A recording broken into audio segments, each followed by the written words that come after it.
Hey guys, welcome back to the All Day Brittany channel. Moms, today is specifically for you. I'm talking with Dr. Jackie White, a pelvic physiotherapist and the owner of Bodefinity out of Atlanta, Georgia. And we're talking about diastasis recti repair and treatment. So, if you have ever dealt with this issue in the past or if you're currently dealing with it right now, Dr. Jackie has some amazing information to share with you. So, you're definitely going to want to tune in.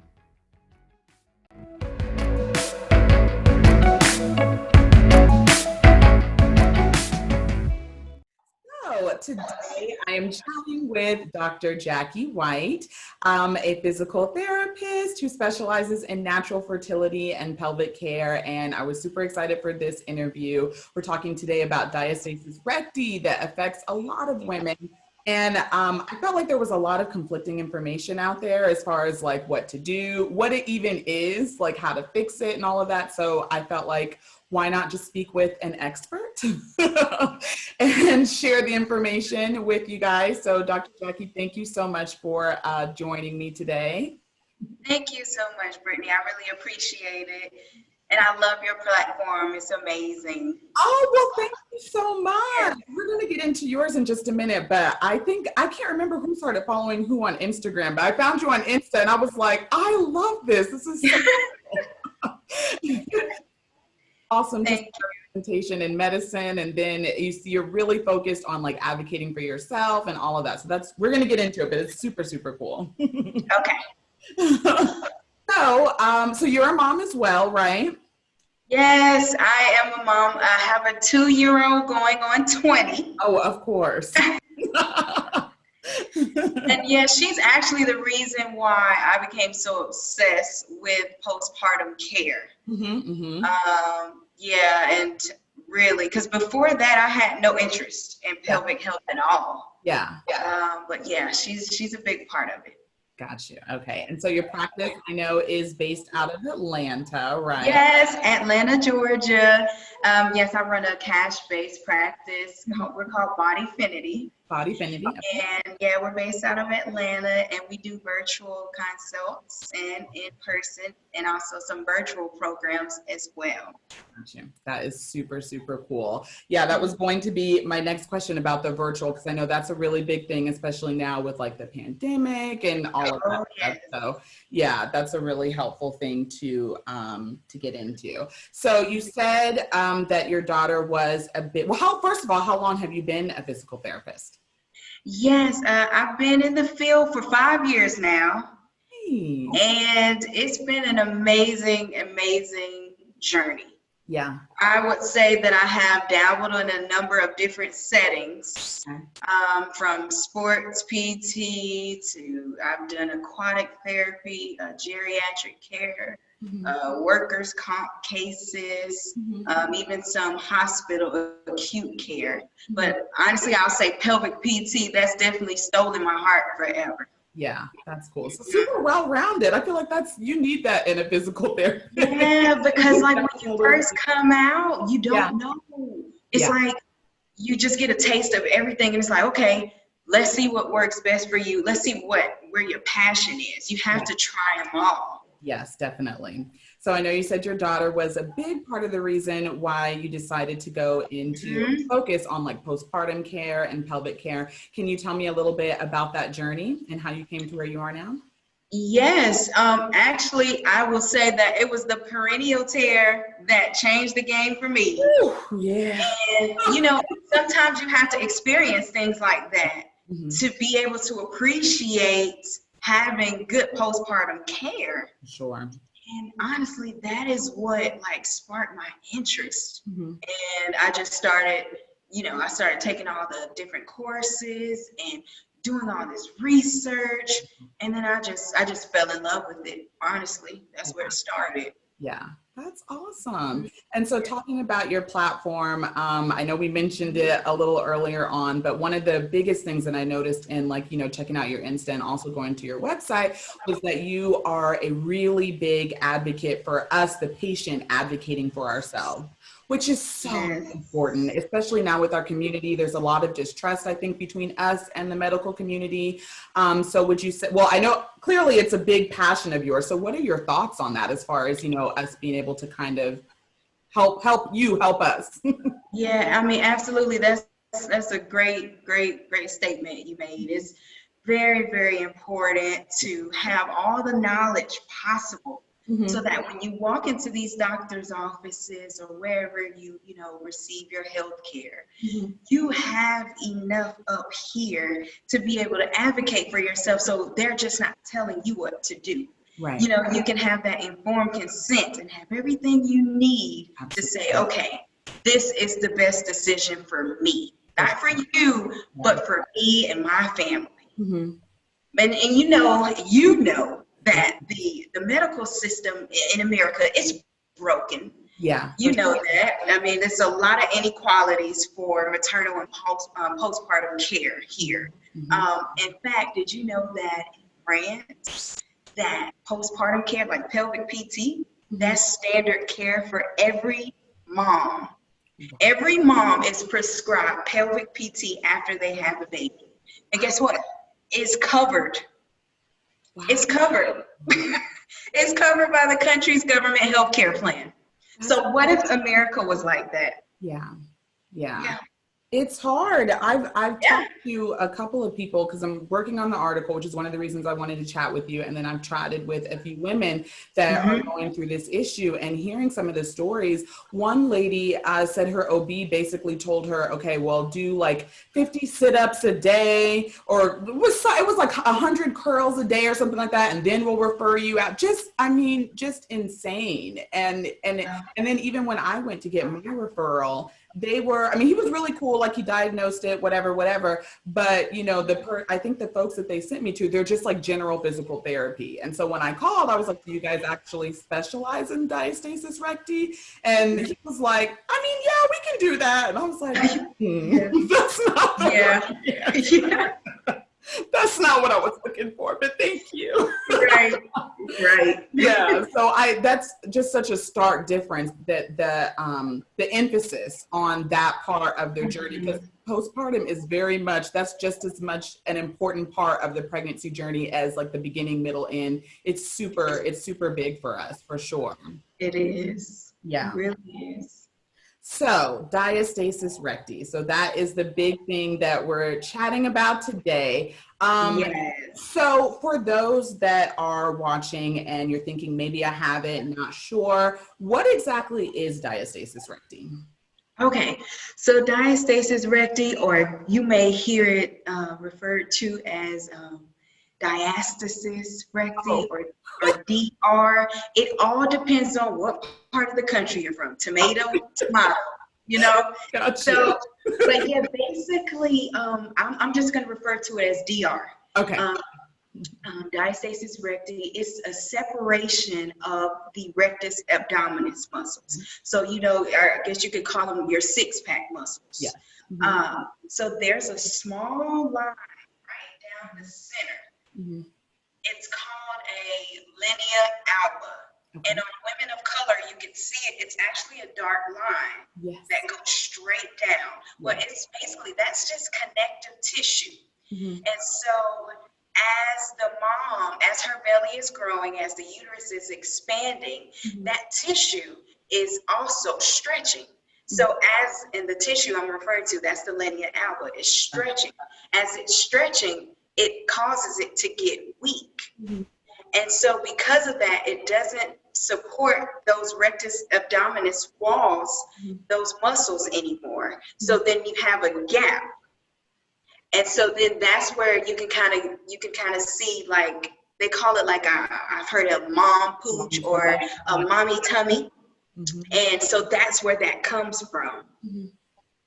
Gotcha. Okay, cool. Yeah. And so that I think goes into it too, is sometimes there's a little bit of a misunderstanding as far as what it is.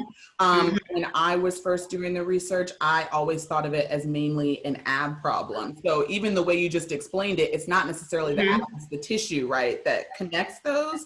So that's like that's a Right. different approach, I would think. Right. than the curls and all of that stuff. So I've Mhm. read that, let me make sure I get these numbers right. So apparently it affects as many as 60% of women within 6 months. So that goes back to the thing that you were talking about in France, where this care is kind of automatically included. And then as much Yes. as 30% up to a year after having had their babies. So do you see a lot of, I'm assuming you probably see a fair amount of cases in your field, right? Oh, yes. Mm-hmm. It is very, very common. And I would say, yeah, a lot of moms, they come out because they're, of course, the world we live in is like, oh, I gotta get my tummy, I gotta snap it back. Let's go, let's get that snap back. And Yes. so that honestly, for aesthetic reasons, a lot of women, they do, well, a lot of moms, they reach out. Yeah. But in fact, first, let me tell you about a study. There was Okay. this research study. It was in 2016. Mm-hmm. Spurdat and a few of his colleagues, they got together and they wanted to look at the prevalence rates of I'm gonna call it DR, of DR. Mm-hmm. And they did a study. It was 300 women, and they looked at them at 21 weeks gestation. Mm-hmm. And then they came back and they did a 6-week postpartum. They did a 6-month postpartum, and then they did 12-month postpartum. Okay. And so at that 21-week, the gestation 21 weeks, it was 33% that had DR, and it's so expected because as that baby is growing, there's got to be some give. There's got to be some separation. Right. And so then in the 6-week postpartum, it was 60%. Like you said, and then 6 months you had 45% that still had that separation, and then at 12 months you still had 32% that had that separation. So the big thing here is that it all depends. One mom, her separation could close sooner than this mom over here. For some moms it may take months, for some it may take years, but it's a process for everybody, and you can't rush it. Gotcha. You have to be patient with your body and just give your body, just listen to your body and just be patient, really. Yeah, I love that. Actually, literally just occurred to me as you were chatting. So I, as you know, was obviously recently diagnosed with it. And I always I've just been looking at it like, okay, this is your tummy now. This is something that you're stuck with. But I feel like I prefer the approach that, it's a journey and we're going to work. It's a journey. Yeah. It's a process. I think that's what you said. Yes. I love that. It's definitely a process because you have some of those moms that sometimes the diastasis, it heals on its own. Yeah. And then you have some that may need a lot of rehab. Yeah. And, that's just life, so it's not fair, but that's just the way it is. It's the way the cookie crumbles. Got you. Yeah. So, okay. So in my research and, the Googler, so one of the things that I read was that you should, if you're looking to work with a physical therapist, you want to look for someone like you that has a focus on I think pelvic floor therapy, or that has a focus on somewhere in that. And what I wanted to ask you was, did you feel like you're kind of uniquely qualified that kind of sets you apart from your general physical therapy practitioners? I feel like just listening to you chat, you're uniquely qualified. And I'm going to be biased with this question. I'm going to come from a bias, but yes, I will say, and it's different. You go to PT school, they give you everything. Right. You have all the settings, right? But then when you choose to specialize in pelvic care, then you have it's just like a whole bunch of other information that comes along with it. You kind of just hone in on it. So of course you're going to have a much deeper understanding and be able to provide better explanations for what is actually going on and how, you know, the abdominals connect to the pelvic floor, how it connects to your breath and everything. You'll just be able to just have a better understanding. So I think it puts you at an advantage, you know, so that you can specialize in just seeing, you know, the postpartum care part of it. But yeah, when you decide to specialize in pelvic PT, you definitely have to undergo more in-depth training with anatomy and physiology, a lot of hands-on approaches. Because when you first get in, it's like, oh wow, you know, and it just came so natural to me. It was like, oh wow, you know, here's another vagina. Yeah. You know, where at first I couldn't even fathom doing that, you know, before I had my baby. But now it's just like, oh, okay, yeah, this is a part of your body that needs healing. Let's go. And so oh, go ahead. Okay, yeah, I was going to say, you know, we're trained. It's a different way that you start to conduct your examination. It's just a lot of intricate details of those pelvic floor muscles that you just don't get. In general, the general knowledge of the PT school, the education we get, it's just a much deeper dive, much deeper. Gotcha. Okay. Yeah. So the answer to that question is yes, you definitely need someone that specializes specifically in the pelvic area. So you are, of course, you can do anywhere in Georgia, correct? Since you can do the control and all of that. Okay, so if you're lucky enough to be in Georgia, then you should definitely seek out Dr. Jackie. But if you are like me, I'm in Oklahoma, or anywhere else in the country, what are some of the questions would you say that we should ask? Like if we're interviewing a physical therapist, what are some of the questions? Are we asking about like specific, what do they call them? Not specifications, but like, you know, specific classes or things like what do we need to know to see, okay, can this person actually help me? Yeah, to feel comfortable, you know, whatever condition you may have, let's say it's DR. We'll stick to DR. Okay. Of course, you want to know, like, you know, how many DR patients have you had? What were their results? Did you run into any challenges? What do those challenges look like? What type of post-education courses did you attend? You know, so you kind of, it's not you just going to see them. You have to, don't let them just interview you. You interview them as well, because that trust that you get, I mean, it means everything. Yeah. It means the world, because if you can't trust your practitioner, there's only so far that the healing process can go. Yeah. So, you know, just make sure you get a good understanding and make sure you feel comfortable with them. Gotcha. Those are all really good points. And I do want to take a minute here and just chat a little bit before we get back into the DR talk. I do want to chat a little bit about what you specifically offer. I know you did say you offer virtual consultations, which is awesome. And so what other things do you offer in that vein, the whole DR topic? Oh, yes. Okay. So I have on our Bodefinity website, there is a virtual program that's specific. I made it just for the moms, just like now during these times, COVID-19. There's not a lot of moms who are trying to get out of their homes to go out and seek pelvic care. So I said, okay, what can we do to help these moms? So I'm actually now offering free consults. And it's gonna, if you decide, you know, the consult, we'll talk, I'll get a history from you, get to know about you, your birth experience and everything. And then if you decide to come on with the program, it's a 30-day program. Okay. I'm going to send you weekly positive affirmations so that we can go ahead and set up a positive healing experience. And then I'm going to provide you with some Diastasis Recti recovery. I'll give you some self-care and behavior management tips, you know, kind of like the do's and the don'ts. We'll go over abdominal splinting techniques, different effective ways to manage pressure, because honestly, DR is a pressure issue. And when I talk about intra-abdominal pressure, it's all about the breath.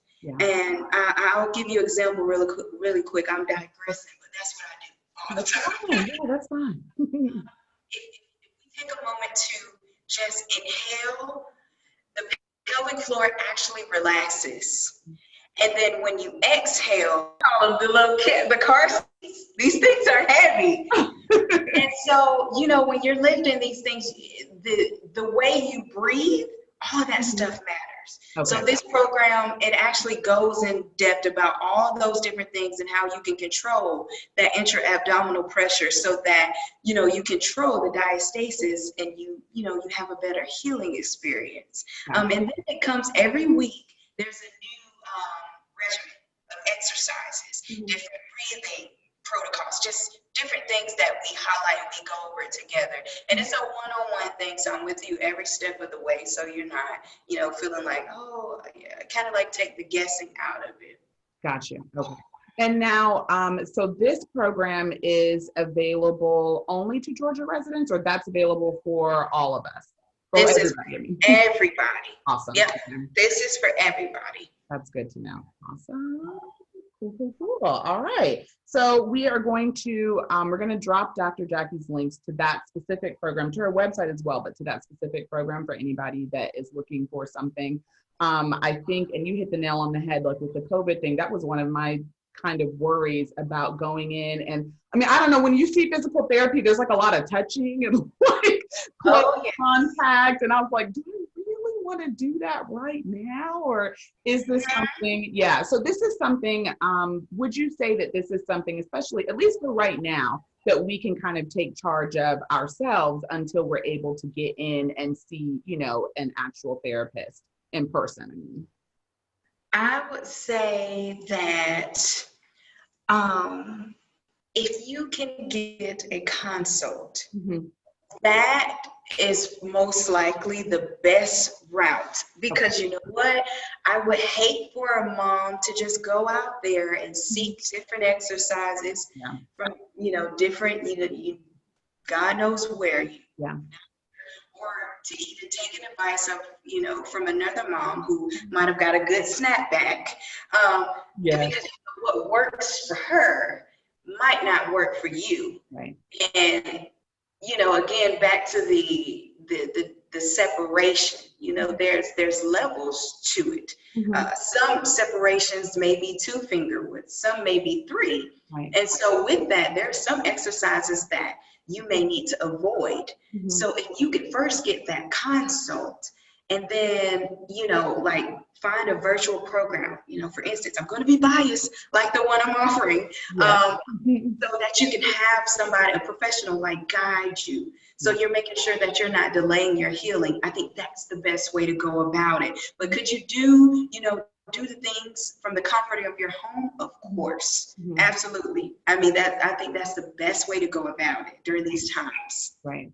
But the consult, you would say, getting started is a must-have. Yes, please get that consult. Yeah, I get that. I think that was one of my biggest things going into it, was just making sure that you're doing everything correctly. Because there's programs, of course, that are really awesome. But me, like when I first started exercising, there was stuff that I didn't realize I was doing wrong until I went into the Y, and they're like, you're doing that all wrong. Right. So I know that there are some things that can actually make it worse. And crunches are, because I've heard like good and bad. So are those like an absolute no-no, or are they okay? You said crunches? Yeah, and like sit-ups and like planking and all of that stuff. Or planking. Yeah, like early on, of course, a lot of, we don't want to hear, don't do that. Yeah. Don't do that, can't do this. That just makes us want to do it even more. But honestly, if the core is not ready for that, you won't do yourself any good. Actually, you're just going to delay the healing. And it's just because, let's take it to, I'm going to take you somewhere. But it's the tension relationship between, so whenever you have let's do a sit-up. Okay. Whenever you do that sit-up, there's this tension force that goes, you have that linea alba there, the connective tissue we were talking about. There's a tension that's supposed to be created there, right there between the abdominal walls. So when you do that sit up, it's there to support you so you won't get that bulging. Have you ever tried to do that sit up and you notice like that bulge there? It's just you don't have that tension. It's supposed to create that nice tension force there to kind of keep that bulge from happening. So if you try to, you know, rush and go and do your planks and your V-ups and everything, and you don't have that stability there, then, you know, it's just not going to do any good. You're going to have that bulging, or they call it doming. Right. You know, like, and it's just not good. It won't do you any good. Gotcha.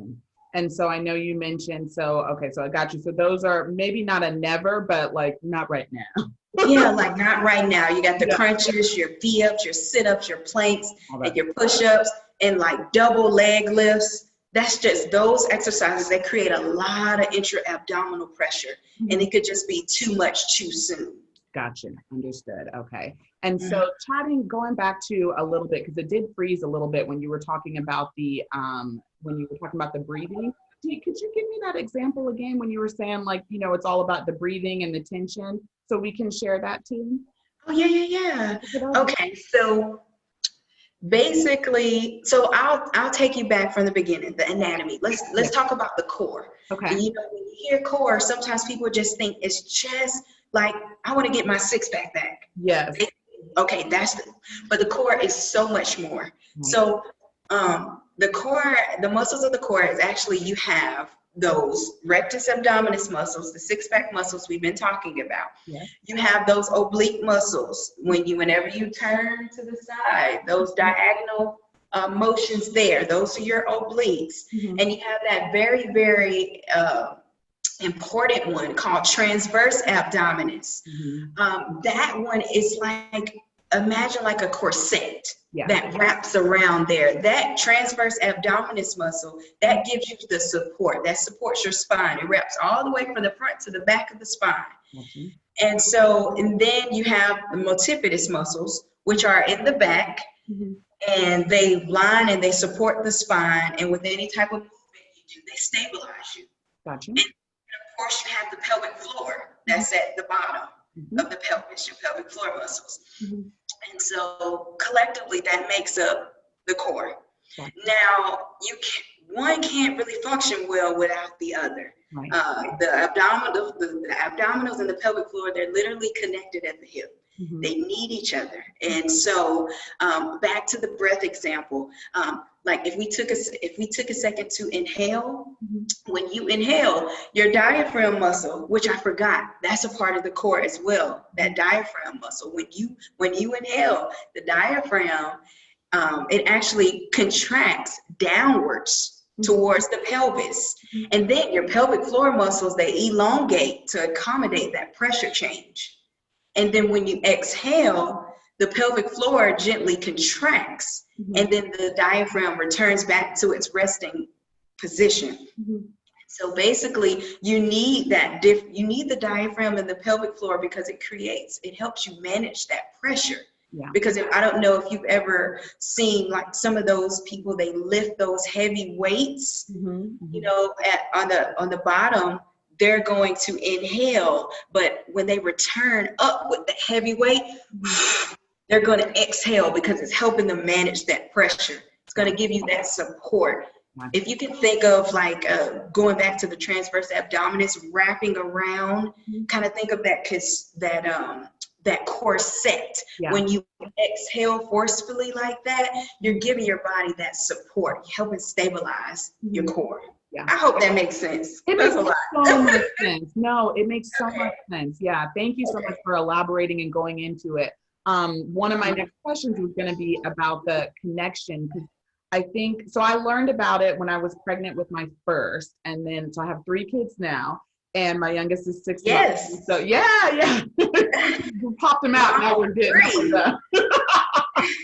But, so I always, until, you know, recently, I always thought of DR as more of an ab issue. And just like, you know, this whole interview, you've done such a beautiful job of, I think, illustrating the connection between, like, it's all of it. It's your whole core, it's your pelvic floor, like it's all of it. It's not just your abs. So that Yes. makes a lot more sense when you're thinking of, you know, different ways to treat it and what can I do? What should I be looking for? That I think makes a really good point.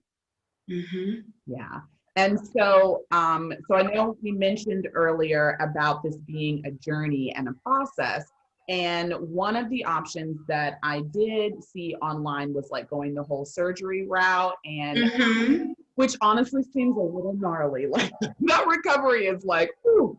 So I guess at what point, you know, would you say like you're doing the exercises and you are, you know, working with a physical therapist that you trust? And so at what point would you say, or is there a point where you would say to maybe consider going the surgery route? Okay. So yeah, like, okay, when it comes to the surgery, of course, that's not your first, that's not your first go-to. Absolutely. I think all moms should try at least to rehab. Gotcha. Okay. And so, every mom, we all have different levels of patience, right? Some we're ready to give up after 2 months. Some can hang in for a year. So after mom has exhausted rehab, and I would give it at least a year. Gotcha. Let's give it at least a year. If you've exhausted rehab, you're mentally just drained. You're out of it. You're not seeing. I mean, you've had second and third opinions, and you see that you're just not going to get that. You're not going to heal that diastasis. It's not going to heal on its own. Yeah. Cases like these are hernias. I don't know if you've seen, like, you may have somebody who may have had an innie belly button, and then after the baby, now you have an outie. Yeah. So then you have, that's just a small, it could be, there's different levels to hernias as well. You can have some that protrude a little bit more, and the hernia is basically just peritoneal fat that protrudes through, or you can have intestines that protrude through, anything that creates a protrusion through that abdominal wall. It can't, I won't say can't, but structurally, after you have that protrusion, you need surgical intervention. It's usually repaired with a mesh device to help with that support.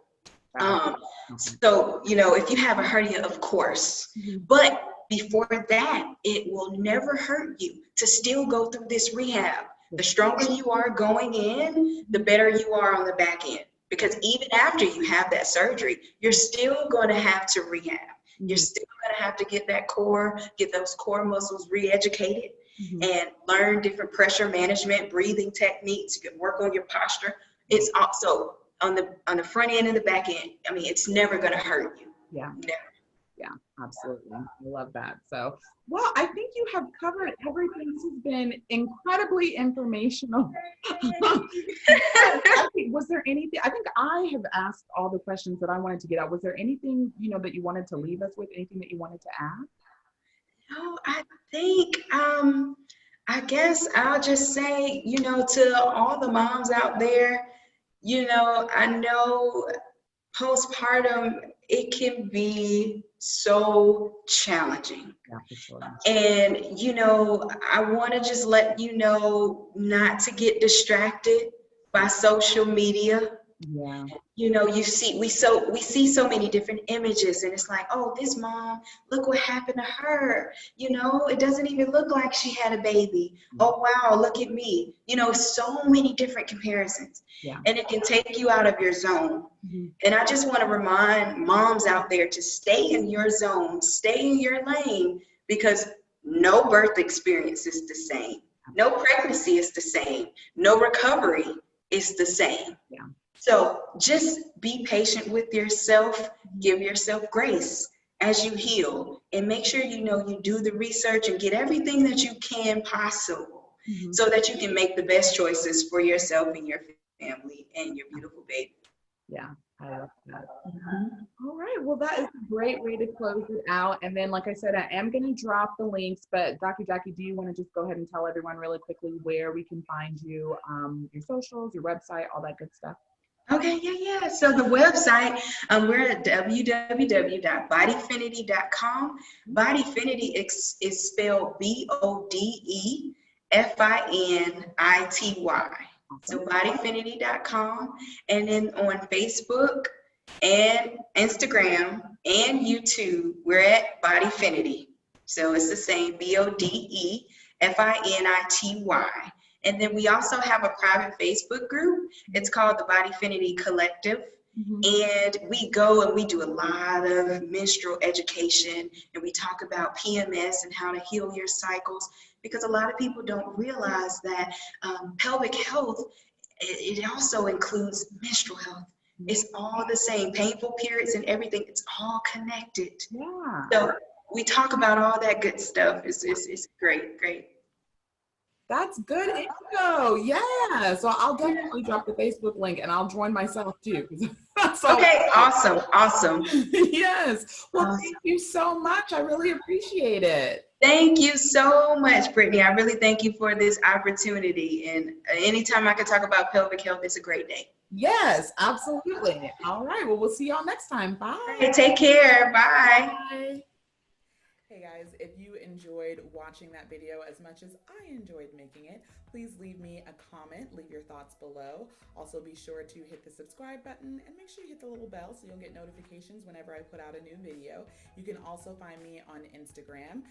It's Brittany24. And if you have questions for Dr. Jackie, I put all of her links in the description box below, including her YouTube. So definitely head over. She's got some amazing videos over there, so definitely go check those out. And as for me, I will see y'all next time. Bye.